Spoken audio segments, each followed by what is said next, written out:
Bonjour mon ami, aujourd'hui nous partons à la découverte d'un étrange petit animal en danger d'extinction, l'axolote.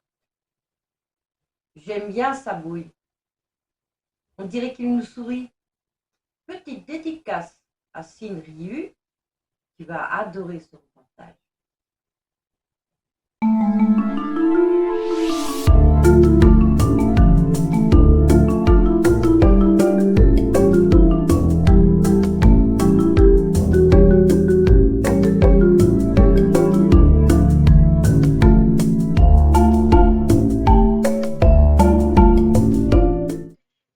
L'axolote, de son nom scientifique Ambystoma mexicanum, est une espèce de salamandre.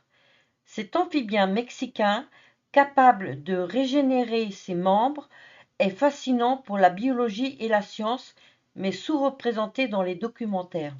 On va donc pallier à cette lacune. L'axolote possède un corps allongé. Il mesure en moyenne 25 cm. Il a des branchies externes plumeuses.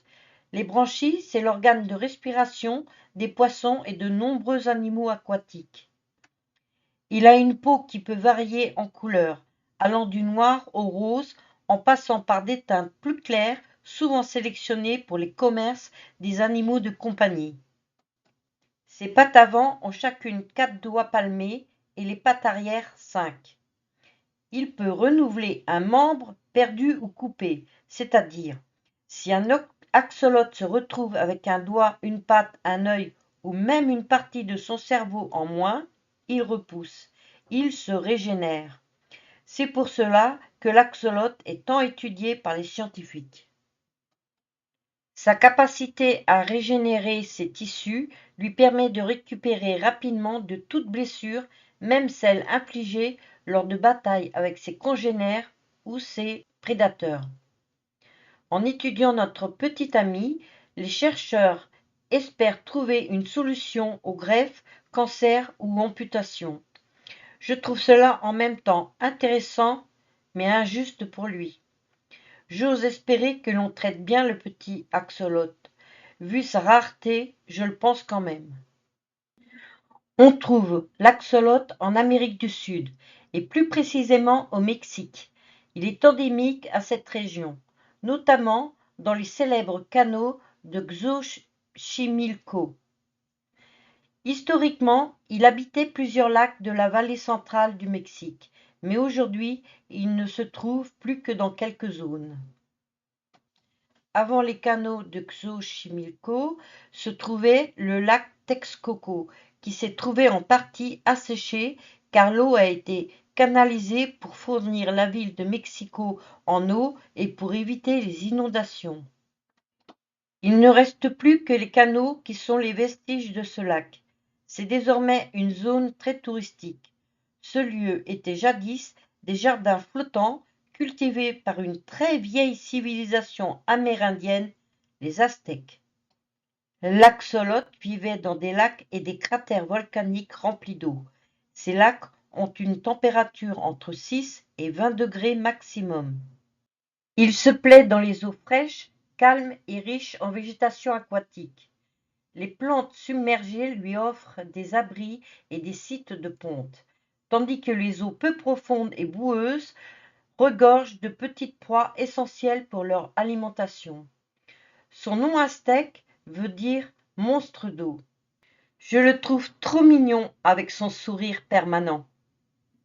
L'axolote, ce mystérieux habitant des eaux mexicaines, est un gourmet aquatique aux préférences culinaires bien définies. L'alimentation de l'axolote est essentiellement carnivore. Dans son habitat naturel, il se nourrit de petits poissons, de vers, de crustacés, d'insectes aquatiques et parfois même d'autres amphibiens. Sa technique de chasse est subtile. Il reste immobile, parfaitement camouflé dans les eaux troubles. Et hop, d'un seul coup, il se jette sur sa proie avec une rapidité déconcertante. Il utilise ses sens aiguisés pour détecter les mouvements dans l'eau. Une fois une proie repérée, il aspire celle-ci dans sa bouche grâce à un mouvement rapide qui crée une succion, engloutissant sa cible en une fraction de seconde. Doté d'une mâchoire puissante et de dents minuscules, l'axolote mâche peu. Il utilise ses dents pour maintenir sa proie en place avant de l'avaler entière. L'axolote se reproduit principalement au printemps, lorsque les températures de l'eau commencent à augmenter. On reconnaît le mâle de la femelle, il a une petite bosse au bas de son ventre, là, et la femelle est toute plate à cet endroit. Après avoir fait une belle danse, le mâle dépose sa semence en forme de petite capsule sur le sol au fond de l'eau. La femelle les collecte avec son cloaque, c'est une poche au bas de son ventre, où la fertilisation interne a lieu. Elle peut pondre entre 100 et 300 œufs qu'elle attache à des plantes aquatiques ou des rochers. Après environ 2 semaines, les œufs éclosent, donnant naissance à de minuscules larves. Les larves d'axolotes sont cannibales. Ils ont tendance à se manger entre eux. Dès leur naissance, ces bébés possèdent déjà leurs caractéristiques emblématiques, comme les branchies plumeuses. Ils grandissent rapidement et contrairement à d'autres salamandres, ils n'ont pas de métamorphe complète. Ils gardent leur apparence juvénile toute leur vie. C'est ce qu'on appelle la néoténie. Les jeunes axolotes doivent éviter les prédateurs tout en cherchant de la nourriture. Leur capacité à régénérer des parties de leur corps leur confère un avantage unique pour survivre dans leur habitat fragile. L'axolote est classé comme espèce en danger critique d'extinction. Il fait face à plusieurs défis majeurs qui compromettent sa conservation. La déforestation, l'urbanisation et l'agriculture intensive ont réduit les zones humides et les lacs où l'axolote vit, notamment dans la région de Xochimilco. La pollution des eaux due à l'utilisation de pesticides, de produits chimiques et de déchets domestiques affecte gravement la qualité de l'eau dans son habitat.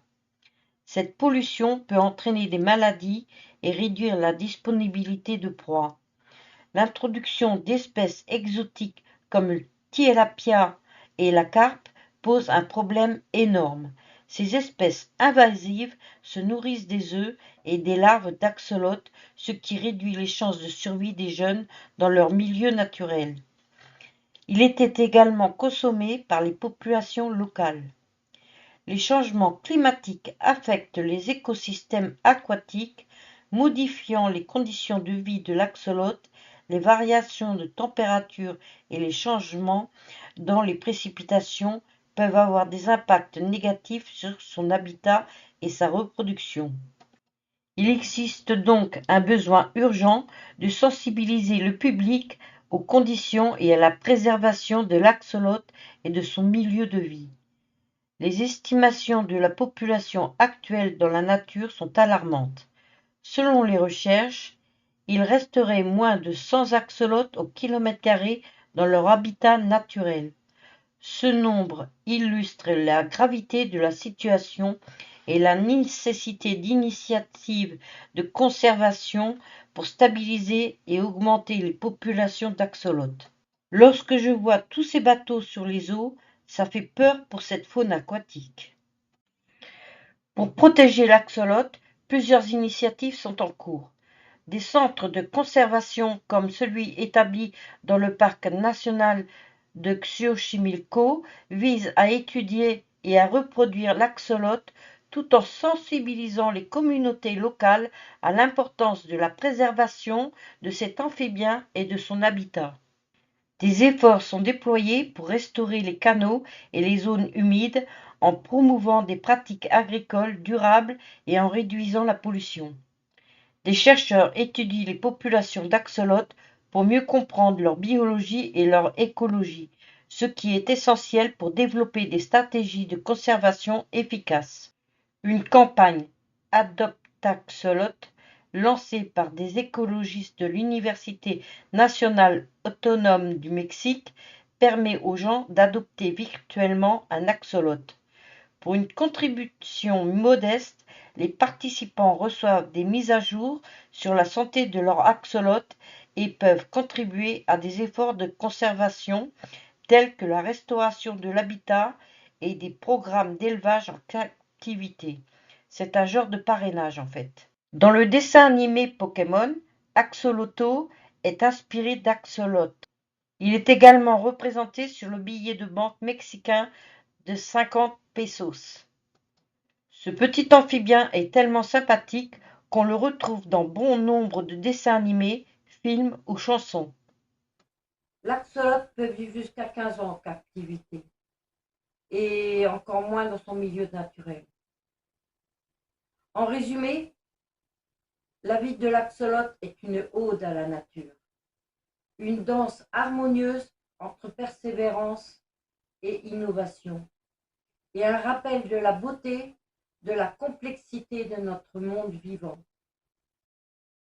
Je te remercie d'avoir regardé cette vidéo. Si elle t'a plu, mets un petit pouce levé, abonne-toi, c'est gratuit, et n'oublie pas que la nature est précieuse.